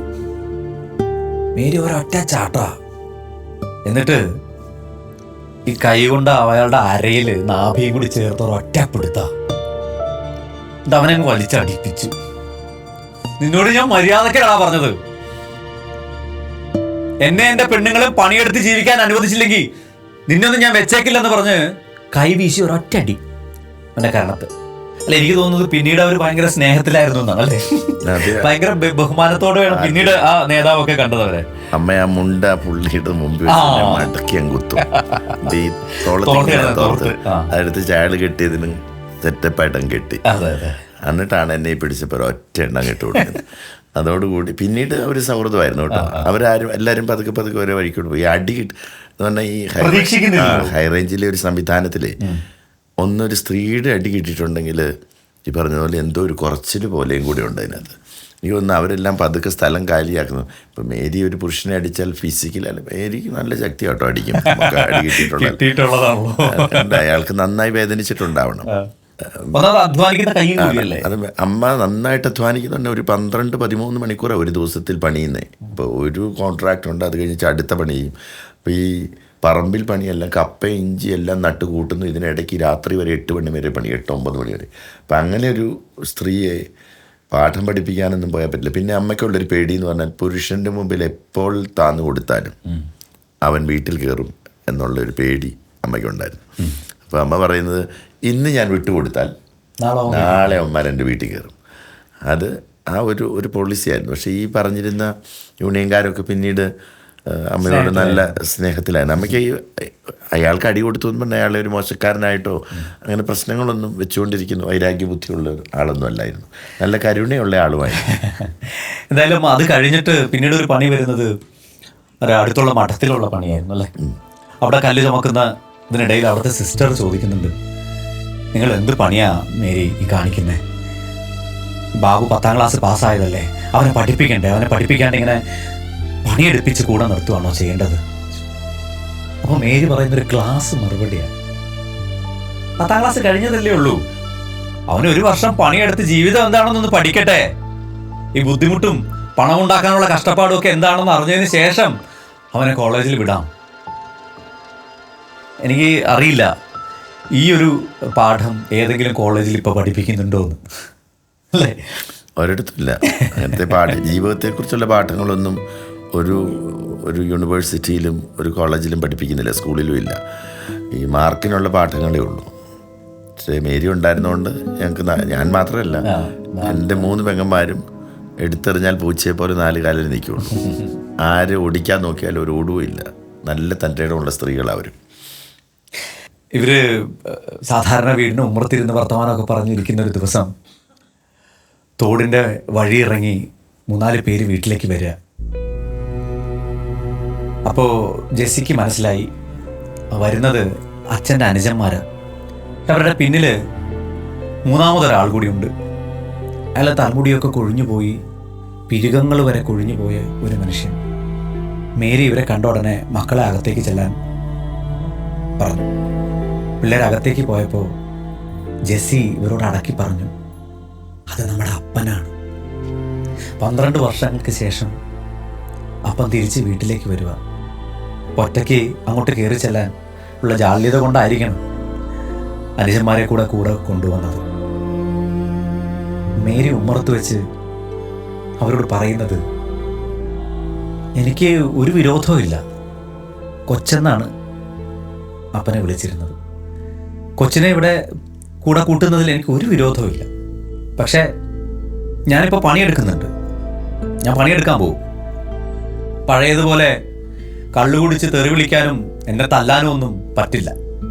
കടുപ്പിച്ച് തന്നെയാ മേരി പറയും. ഈ വ്യവസ്ഥകൾ പാലിക്കാമെന്നുണ്ടെങ്കിൽ കൊച്ചിനകത്തേക്ക് കയറാം. അപ്പോൾ ബാബു അവിടെ പുറത്തുനിന്ന് നോക്കുന്നുണ്ട്. ഇത് നമ്മുടെ അപ്പനാ? ഈ വൃത്തികെട്ട സാധനോ? അങ്ങനെ തന്നെ എഴുതി വെച്ചിരിക്കുന്നത്. അപ്പോ കൂടെ വന്ന അനുജന്മാര് പാപ്പന്മാര് പറയുന്നുണ്ട്, ഇനി അങ്ങനെ പ്രശ്നമൊന്നും ഉണ്ടാവത്തില്ല ചേട്ടത്തി, ഒന്നും ഉണ്ടാവുകയല്ല. അപ്പൊ ബാബു അകത്തുനിന്ന് അമ്മയെ ഇങ്ങോട്ട് വന്നേ എന്ന് പറഞ്ഞ് വിളിക്കുക, കണ്ണുകാട്ടി വിളിക്കുക അല്ലേ. അപ്പൊ മേരി പറഞ്ഞു, കൊച്ചെ ഒരു നിമിഷം, ഞാനിപ്പോ വരാം, ഒന്ന് അകത്ത് പോയിട്ട് വരാം. അങ്ങനെ പോവാനും വരാനും എന്നുള്ള സമയമൊന്നും കൊച്ചു കൊടുത്തില്ല. ഞാൻ ഇനി ഒരു പ്രശ്നം ഉണ്ടാക്കത്തില്ല എന്ന് പറഞ്ഞ് പുള്ളി അകത്ത് കയറി കഴിഞ്ഞു. എന്നാലും മക്കള് വിളിച്ചതല്ലേ എന്ന് വിചാരിച്ച് മേരി അകത്തേക്ക് ചെന്നു. അപ്പൊ ഇവരിങ്ങനെ പുറകിൽ, വീടിന്റെ പുറകിൽ സഭ കൂടി നിൽക്കുക മക്കൾ. ബാബു ആണ് പറയുന്നത്, അമ്മച്ചി 10-12 വർഷം നമ്മൾ അച്ഛനില്ലാണ്ട് കഴിഞ്ഞല്ലേ, നമുക്കിനി അച്ഛൻ്റെ ആവശ്യമൊന്നുമില്ല. അതുമല്ല ഇങ്ങനെ ഒരു വൃത്തിയായിട്ട സാധനത്തിന് നമുക്ക് എന്തിനാ ഈ മുടിയും കൊഴിഞ്ഞ് താടിയും മീശയും ഒക്കെ പോയൊരു മനുഷ്യനെ നമുക്ക് എന്തിനാ? ഒരു ഭംഗിയില്ല കാണാൻ, ഭംഗിയില്ലാത്ത അപ്പനെ വേണ്ട എന്ന് ബാബു കടുപ്പിച്ച് പറഞ്ഞു. ജെസ്സിക്ക് ഇവനെ പറയുമ്പോഴത്തേക്കും അയ്യോ ഇവൻ എന്തോ പറയുന്നേ എന്നൊരു മനസ്സിൽ ഒരു പേടിയുണ്ടായിരുന്നു. ലാലി ഒന്നും വേണ്ടിയില്ല, കാര്യം അപ്പന് ലാലിയോട് ഭയങ്കര ഇഷ്ടമായിരുന്നു, സ്നേഹമാണ്. ബിന്ദു ആണെങ്കിൽ ആ ആഴ്ച പോയിട്ട് അപ്പൻ എപ്പോഴെങ്കിലും ഒന്ന് തിരിച്ചു വരണേന്ന് പറഞ്ഞ് പള്ളിയിൽ പ്രാർത്ഥിച്ചിട്ട് നിൽക്കുക. അപ്പോൾ അവർക്ക് 3 പേർക്കൊന്നും പറയാനില്ല, ബാബുവിന് മാത്രമേ പറയാനുള്ളൂ. അമ്മ മക്കളെ 4 പേരെയും കെട്ടിപ്പിടിച്ചു. എന്നിട്ട് അമ്മ പറഞ്ഞു, മക്കളെ, അപ്പൻ എങ്ങനെ ആയിരുന്നാലും എൻ്റെ ഉള്ളിൽ അപ്പൻ സുന്ദരനാണ്. ആ അപ്പനെ ഞാൻ ഒരിക്കലും തള്ളി പറയത്തില്ല. കാര്യം ആ അപ്പനില്ലായിരുന്നെങ്കിൽ എനിക്ക് നിങ്ങളെ കിട്ടില്ലായിരുന്നല്ലോ. അപ്പോൾ നിങ്ങൾ എൻ്റെ കൂടെ ഉണ്ടാവാനുള്ള പ്രധാന കാരണം ആ അപ്പനല്ലേ. അതുകൊണ്ട് അപ്പൻ ഇവിടെ നിൽക്കുന്നത് നിങ്ങൾക്ക് ബുദ്ധിമുട്ടാണ്, നിങ്ങൾ പുറത്തേക്ക് പോയിക്കോളൂ, നിങ്ങൾ വേണമെങ്കിൽ പോയിക്കോ, അപ്പൻ ഇവിടെ തന്നെ നിൽക്കും എന്നായിരുന്നു അമ്മയുടെ വർത്തമാനം. അമ്മ പറഞ്ഞത് ഒരു പ്രശ്നം ഉണ്ടായിരുന്നില്ല അല്ല. പിന്നെ അപ്പനകത്തേക്ക് വന്നു. ഇവരുടെ കളിച്ചിരികളിൽ, വൈകുന്നേരങ്ങളിലെ സംസാരങ്ങളിലൊക്കെ അപ്പനും ഇവരോടൊപ്പം ചേർന്നു. ജീവിതം ഇവിടെ നിന്ന് ഇങ്ങനെ മുന്നോട്ട് പോവുക ബാബുവിൻ്റെ.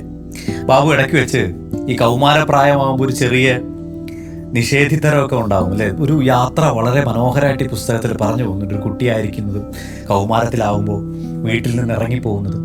വീട്ടിൽ നിന്ന് ഇറങ്ങിപ്പോയ ബാബു എന്തായിരുന്നു ബാബുവിൻ്റെ മനസ്സിൽ? അപ്പനൊക്കെ വരുന്നതിന് മുമ്പ് 10ാം ക്ലാസ്സിലെ പരീക്ഷ എഴുതിയിട്ട് അതിൻ്റെ പിറ്റേ ദിവസം ശരിക്കും ഞാനൊരു 3 വർഷമായിട്ട് ഒരു മാനസികമായ സംഘർഷത്തിലായിരുന്നു. ഈ കളിക്കളത്തിലൊക്കെ കുട്ടികളൊക്കെ മാലാഖമാരാണെന്നൊക്കെ വെറുതെ പറയുന്ന, കള്ളനും പോലീസും കളിക്കുമ്പം പോലും നമ്മളൊന്ന് ജയിച്ചാൽ അവർക്ക് നമ്മളെ തോൽപ്പിക്കാൻ ഒരൊറ്റ വാക്കേ ഉള്ളൂ, നീ തന്തയില്ലാത്തവനല്ലേ എന്ന്. അതേത് കളികളിലും അങ്ങനെയായിരിക്കും. അപ്പോൾ ഈ കുട്ടിച്ചാത്താന്മാരാകുന്ന കുട്ടികളുണ്ട്, അത് നമ്മളുടെ മനസ്സിലുണ്ടാക്കുന്ന വലിയ മുറിവുകളുണ്ട്. അപ്പോൾ നമുക്കതിൻ്റെ ഈ കൗമാരത്തിൻ്റെ ടീനേജ് ക്രൈസിസിൽ ആ വെറുപ്പെല്ലാം അമ്മയോടും പെങ്ങന്മാരോടും ഒക്കെ നമ്മളങ്ങ് തീർക്കും. അപ്പോൾ അത് അമ്മ അടിക്കുന്നതിന് പോലും ഒരു വേദനയില്ലാതെയായി തീർന്നു. അപ്പോൾ ഈ അനാഥത്വോ അല്ലെങ്കിൽ ഈ പറഞ്ഞ പോലെ അപ്പനില്ലാത്ത അവസ്ഥയോ, ബീയിങ് ബാസ്റ്റഡ്, അത് അമ്മ കാരണമാണ്. കാരണം നമുക്ക് എപ്പോഴും ഒരു കാരണക്കാരെയാണ് നമ്മൾ തേടുന്നത്, എല്ലാത്തിലും അങ്ങനെയാണ്. പിന്നെ ഈ ടീനേജിൽ നമ്മളത് ഇച്ചിരി തീവ്രമായി തേടുമായിരിക്കണം. എൻ്റെ അനുഭവത്തിൽ അങ്ങനെ ആയിരുന്നു. അപ്പോൾ പണം ഇല്ലാത്തതുമാണല്ലോ ഈ പ്രശ്നം. ഈ ജാതി പോലും എൻ്റെ കാഴ്ചപ്പാടിൽ 2 ഉള്ളൂ, പണമുള്ളവനും ഇല്ലാത്തവനും എന്ന 2 ജാതിയെ എൻ്റെ കാഴ്ചപ്പാടിലുള്ളൂ. അതൊക്കെ ഈ മനുഷ്യൻ്റെ ഒരു മനോഭാവത്തിൻ്റെ പ്രശ്നമാണ്. അപ്പോൾ പണം ഉണ്ടായി നല്ല വീട് വെച്ച് ഈ കൂലിപ്പണിയൊക്കെ നിർത്തി സെറ്റായിട്ടിരുന്നാൽ പിന്നെ കുഴപ്പമില്ല. അപ്പോൾ ഈ പൈങ്കിളി വാരികളൊക്കെ വായിക്കുമായിരുന്നു. പുസ്തകങ്ങളൊക്കെ മാറി വലിയ പുസ്തകങ്ങൾ വന്നപ്പോൾ മംഗളം, മനോരമ, സുനന്ദ, സഖി, ജനനി ഇതെല്ലാം ആ ഒരു ദിവസം കിട്ടാത്തുള്ളൂ. അടുത്ത വീട്ടിൽ വായിക്കുന്നതൊക്കെ വെച്ച് അമ്മ മേടിച്ച് തരികയല്ല, ഈ വലിയ പുസ്തകത്തിനകത്ത് വെച്ച് വായിക്കും. അപ്പോൾ ഇതിൻ്റെ മോഡലിൽ ഞാൻ ആദ്യം വായിച്ചത് മാത്യുമറ്റത്തിൻ്റെ ആലിപ്പഴമാണ്. പിന്നെ അങ്ങോട്ട് യോസി വാഗമറ്റത്തിൻ്റെ മലയോരവും കണ്ണീരാറ്റിലെ തോണിയും ഒക്കെ അതെല്ലാം വായിച്ചു. അപ്പോൾ ഞാൻ ഓർത്ത് ഇതൊക്കെ എഴുതുന്നവർക്ക് ഒത്തിരി പൈസ കിട്ടുമായിരിക്കും. 15 വയസ്സല്ലേ ഉള്ളൂ. അങ്ങനെ ഞാനൊരു 2 നോവലങ്ങ് എഴുതി. ആ സ്കൂളിലെ മത്സരത്തിന് കഥയും കവിതയൊക്കെ എഴുതി സമ്മാനം കിട്ടിയല്ലോ. അപ്പോൾ ആ ഒരു കോൺഫിഡൻസ് കൂടെ വന്ന് ഞാൻ ഒരു 2 നോവൽ അങ്ങ് ഈ പരീക്ഷാ പേപ്പർ പോലെയുള്ളത് തോമസ് ചേട്ടൻ്റെ കടയിൽ നിന്ന് മേടിച്ച് ഓരോ അധ്യായം എഴുതിയത് മടക്കി ഇങ്ങനെ നീളത്തിൽ വെച്ച് അടുക്കി വെച്ച് ഇതുമായിട്ട് പോയി മംഗളത്തിൽ കൊടുത്ത് അതിൻ്റെ കാശും മേടിച്ചുകൊണ്ട് വന്ന് വീട്ടിൽ എളിഞ്ഞ് ജീവിക്കാനായിട്ടാണ് പോയത്. പക്ഷെ അതൊരു ദുരന്തം. കടന്നുപോയ വഴികളിൽ ഇനി കാണാത്ത ഒരു കാര്യങ്ങളും ഇല്ല. അമ്മ അറിയാതെയല്ലേ പോകുന്നേ. അമ്മാവൻ്റെ വീട്ടിൽ നിന്ന് വിളിച്ചോടുന്നത്. അതിന് മുമ്പുണ്ടായ ക്രൈസിസിൻ്റെ സമയത്ത് അങ്ങ് എത്തിച്ചതാണ്.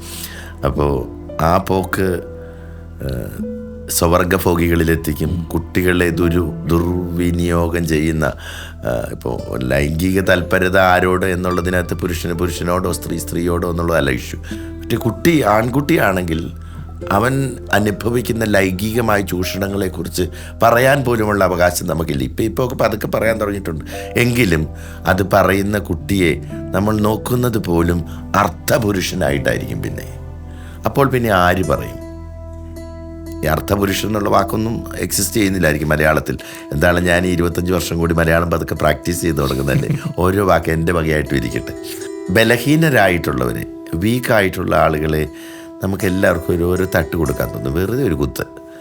അത് ആ പോയ വഴികളിൽ മുഴുവനും അതെ. അവർക്ക് ശക്തിയുള്ളവരെല്ലാം ഈ ടോം ആൻഡ് ജെറി പോലെയാണ്. വെറുതെ ഇരിക്കുമ്പോൾ ഒരു കുത്ത്. അത് പോലീസായിട്ട് ചെയ്യും. ഹോട്ടലിൽ പാത്രം കഴുകാൻ ചെല്ലുമ്പോൾ അവിടുത്തെ നമ്മൾ ഈ 16 വയസ്സുള്ള പയ്യൻ ചെയ്യുമ്പോൾ അവന് പാത്രം കഴുകാനാണ് ചെല്ലുന്നത്. അതും കഴിക്കാൻ കയറിയത് അവരോർത്ത് അവിടെ പണിക്ക് എന്നാണ്. നമ്മുടെ ലുക്ക് ഉണ്ട്. ചിലരെയൊക്കെ കാണുമ്പോൾ പണിക്കെടുക്കാനേ തോന്നുന്നു. അങ്ങനെയുണ്ട്. അപ്പോൾ അതിനകത്തെ ആ ഗ്രേഡിൽ ഏറ്റവും താഴെയാണ് ഈ കിണറിന് ചുറ്റും കൂട്ടിയിട്ടിരിക്കുന്ന എല്ലാ പലതരം ഷേപ്പിലും പലതരം വലിപ്പത്തിലുമുള്ള ചെരുവങ്ങളും പാത്രങ്ങളും എല്ലാം. ഇതെല്ലാം കഴുകി തീർന്നു കഴിയുമ്പോഴും ഇതിൻ്റെ ശ്രേണിയിൽ ഒരു ജാതിയുണ്ട്. അവൻ്റെ മുകളിൽ വൈശ്യനുണ്ട്, അവനാണ് സപ്ലയർ. ആ സമ്പ്രദായങ്ങളിലൂടെയൊക്കെ കടന്നു പോകുമ്പോഴും രാത്രി ഉറക്കം എപ്പോഴും എവിടെയാണ്? ആ ഉറക്കത്തിനിടയിൽ അരങ്ങേറുന്ന പ്രതിഭാസങ്ങൾ എന്തൊക്കെയാണ്? ഇതൊരു ഓർമ്മപ്പെടുത്തലാണ്. ഇങ്ങനെയൊക്കെ ഇവിടെ ഉണ്ട്. നമ്മൾ ഈ കാണുന്ന ലുലുമാളല്ല ജീവിതം. അത് മാത്രമല്ല, ഇതിൻ്റെ ചുറ്റും പരിസരങ്ങളിൽ ഇടയ്ക്കിടയ്ക്ക് കെട്ടുപോകുന്ന വിളക്കുകളുണ്ട്. അത് ആരും അറിയാതെ പിന്നെ മിന്നി തിളങ്ങും. അങ്ങനെ കുറേ അനുഭവങ്ങൾ. ഞാനൊരു 4 അധ്യായത്തിലോ 5 അധ്യായത്തിലോ ആയിട്ടാണ് ഒരു 40 ദിവസം ഞാൻ എൻ്റെ അമ്മയെ വിട്ടു പോയത്. എനിക്ക് തോന്നുന്ന അമ്മയെ ഞാൻ വേദനിപ്പിച്ചത് ആ 40 ദിവസത്തെ ആ മരുഭൂമിയിലേക്ക് പോയ ആ പോക്ക്. ഞാൻ ഇന്നുവരെ എന്നോട് പോലും അത് ക്ഷമിച്ചിട്ടില്ല. അമ്മയെ അത്രമാത്രം ഞാൻ അവരെ വേദനിപ്പിച്ച ഏറ്റവും തീവ്രമായ, ഏറ്റവും ക്രൂരമായ ഒരു പെരുമാറ്റമായിരുന്നത്. ആ 40 ദിവസം ആ അമ്മ അനുഭവിച്ച വേദന എന്തായിരുന്നു? പക്ഷെ ആ ധൂർത്തപുത്രനെ പോലെ ഒരു ദിവസം എനിക്ക് സുബോധമുണ്ടായി. ഞാൻ ഈ പിച്ചയൊക്കെ തെണ്ടി നടക്കുന്ന എന്തിനാ? പാത്രം കഴുകി. എൻ്റെ അമ്മയുടെ അടുത്ത് എത്രയോ പേരെ ജോലി ചെയ്യുന്നത്. അതിലൊരാളായിട്ട് എന്നെ എടുത്താൽ പോലും എനിക്ക് എൻ്റെ അമ്മയുടെ അടുത്തായിരിക്കാൻ പറ്റില്ല. പക്ഷേ അതിലേക്ക് വരാൻ ഒരു സമയം വേണം. എന്ന് പറഞ്ഞാൽ നമുക്ക് സുബോധമുണ്ടാകണം. ആ അമ്മ എത്രമാത്രം നമ്മെ സ്നേഹിക്കുന്നുവെന്ന് ആ ബോധ്യത്തിലേക്ക് വരണമെങ്കിൽ അത് പുറത്തുനിന്ന് ഒരാൾക്ക് കൊടുക്കാൻ പറ്റില്ല. അത് നമ്മുടെ ഉള്ളിൽ നിന്ന് തന്നെ വരണം. കാരണം അവൾ തന്നത് ജീവിതം മാത്രമായിരുന്നില്ല, ജീവൻ കൂടിയായിരുന്നു എന്ന് ഒരു നിമിഷം തോന്നുമ്പോൾ പിന്നെ ഒന്നും നോക്കിയല്ല, പിന്നെ അങ്ങ് പോരുള്ളൂ. പക്ഷെ അമ്മ സ്വീകരിച്ചതൊന്നും അത്ര റോയലായിട്ടല്ലോ, ഒരൊറ്റ അടി കൊണ്ട് സ്വീകരിച്ച കാരണം കുട്ടിക്ക്. അതായിരുന്നു എൻ്റെ ആദ്യത്തെ ഡിപ്ലോമ. അത് കഴിഞ്ഞ SLCയുടെ റിസൾട്ട് വന്നത്. ഇത് പറഞ്ഞു കഴിഞ്ഞാൽ തീരാത്തത്രയും കാര്യം. നമ്മുടെയൊക്കെ അനുഭവങ്ങളിൽ നമ്മൾ എപ്പോഴെങ്കിലുമൊക്കെ കടന്നുപോയ വഴികളുണ്ട് ഈ കഥയിൽ, ഈ പുസ്തകത്തിൽ. പ്രത്യേകിച്ച് എനിക്ക് തോന്നുന്നു കുട്ടിക്കാലത്ത് ഒരു ചെരുപ്പെങ്കിലും കാണാതെ പോയിട്ടുള്ള ആരും ഉണ്ടാവില്ലെന്ന് തോന്നുന്നു ഇവിടെ ഇരിക്കുന്നവരിൽ. എൻ്റെയൊക്കെ ചെരുപ്പ് കാണാതെ പോയതാണ്. ആദ്യമായിട്ടിടുന്ന ചെരുപ്പാണ് കാണാതെ പോകുന്നത് ബാബുവിൻ്റെ. അതുപോലെ ക്ലാസ് മുറിയിൽ സുബൈദ ചോറ് പകർന്നു കൊടുക്കുന്ന ആ സ്നേഹം, സുബൈദയുടെ അടുത്തുനിന്ന് വാങ്ങിക്കഴിച്ച ആ ചോറ്, ഇതൊക്കെ നമ്മുടെയൊക്കെ ജീവിതം ഈ പുസ്തകത്തിനകത്ത് ഇങ്ങനെ കോർത്തിടപ്പെട്ടിട്ടുണ്ട്. എവിടെയൊക്കെയോ നമ്മളും ഉണ്ട് എന്നതാണ് കമ്പിളികണ്ടത്തെ കൽഭരണികൾ എന്ന പുസ്തകത്തിലെ ആ ഭരണികളിൽ നമ്മളും നിറഞ്ഞു പോകുന്നത്. വളരെ സന്തോഷമുണ്ട് ഇന്നിങ്ങനെ ബാബുവേട്ടനെ തൊട്ടടുത്തിരുന്ന് ജീവിതാനുഭവം ഇങ്ങനെ പറയാനായിട്ട്. എനിക്ക് സത്യം പറഞ്ഞാൽ ആദ്യം പപ്പുട്ടൻ കരഞ്ഞപ്പോൾ ഞാൻ ആകെ അത് വേറെ ആർക്കും അത് വിഷമാകുന്നത് പോലെയല്ല, ഞാൻ ആരെയും മൈൻഡ് ചെയ്തിരുന്നില്ല. നിങ്ങൾ കരഞ്ഞപ്പോഴാണ് എനിക്ക് ആകെ വിഷമായി പോയത്. ഞാൻ ഒരു വേള ഞാനൊന്ന് ഇടഞ്ഞുപോയി, അയ്യോ ഇതെന്താണ് സംഭവിക്കുന്നതെന്ന് അറിയാതെ. ഞാൻ പ്രതീക്ഷിച്ചിരുന്നു എനിക്ക് എവിടെയെങ്കിലും ഞാനത് മുറിഞ്ഞു പോകും എന്നുള്ളൊരു ധാരണ എനിക്ക് ആദ്യം മുതലുണ്ട്. കുറച്ച് ദിവസങ്ങളായിട്ട് ഞാൻ ഉറങ്ങിയിട്ട് പോലും ഇല്ല. ഈ പുസ്തകം ഇതെങ്ങനെ പറയും എന്നുള്ള, പ്രത്യേകിച്ച് എന്നെ ഭയപ്പെടുത്തിയ വേറൊരു കാര്യം എന്ന് പറഞ്ഞാൽ ഈ മനുഷ്യനിത് മുന്നിലിരുന്ന് കാണുന്നു എന്നുള്ളത് മാത്രമല്ല, ഈ പുസ്തകത്തിൽ ജീവിച്ചിരിക്കുന്ന മുഴുവൻ ആളുകളും ഇത് എപ്പോഴെങ്കിലും ആയിട്ട് കേൾക്കും. പ്രത്യേകിച്ച് ജസ് ചേച്ചി ആയാലും ലാലി ആയാലും ബിന്ദു ആയാലും ഇത് കാണുമല്ലോ എന്നുള്ള ഒരു തിരിച്ചറിവ് എൻ്റെ ഉള്ളിൽ കിടക്കുന്നുണ്ടായിരുന്നു. അതൊക്കെയായിരുന്നു എൻ്റെ പ്രശ്നങ്ങൾ. എന്തായാലും നമ്മൾ ഈ ഒരു ദിവസം സന്തോഷത്തോടു കൂടി തന്നെ നമുക്ക് പിരിയണം. ഒരു സമ്മാനം നമ്മൾ ബാബുവിന് കൊടുക്കാൻ തീരുമാനിച്ചിട്ടുണ്ട്. അമ്മ തന്ന പോലത്തെ സമ്മാനം അല്ല.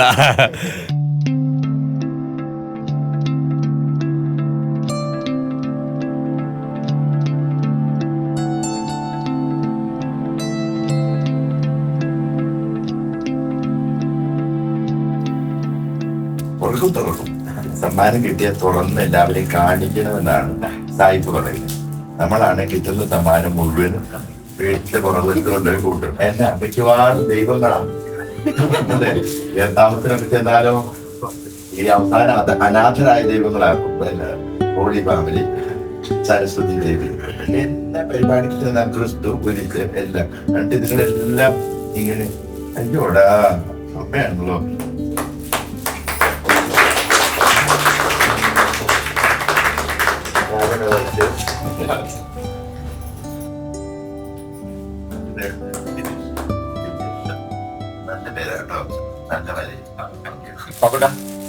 വന്നതില് കഥ പറഞ്ഞതില് നമ്മളോടൊപ്പം ചേർന്നത്, നമ്മളോടൊപ്പം ഇത്രയും നേരം ഉണ്ടായിരുന്നത് ഒക്കെ വലിയ നന്ദി, സ്നേഹം അറിയിക്കാൻ നന്ദി. കഥ പറഞ്ഞതിന് നന്ദി.